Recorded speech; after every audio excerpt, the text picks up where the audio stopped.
নমস্কার। আজ আমার নিবেদন কবি ভবানী প্রসাদ মজুমদারের লেখা কবিতা আঙুল চোষার ফ্যাসাদ। ক্লাস 1-এর ভোঁদার ছিল আঙুল চোষার রোগ, তাই নিয়ে তার বাবা মায়ের খুব হতো দুর্ভোগ। হোমিওপ্যাথি, অ্যালোপ্যাথি, টোটকা কবিরাজি, কোনো কিছুতেই হয়নি সুফল। রোগটা এমন পাজি, বাইরে ঘরে সব সময়ই ভোঁদা দিন ও রাতে, চুষত আঙুল কখনো ডান কখনো বাঁ হাতে।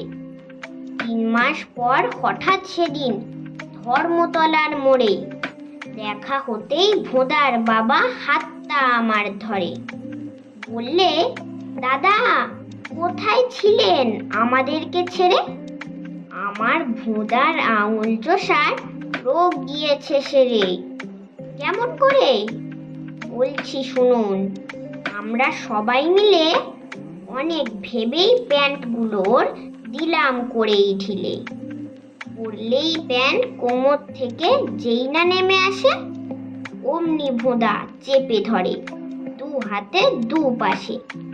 ওইভাবেতেই ঘোরা ফেরা ওঠে নামে ছোটে, ফলেই আঙুল চোষার সুযোগ পায় না সে আর মোটে।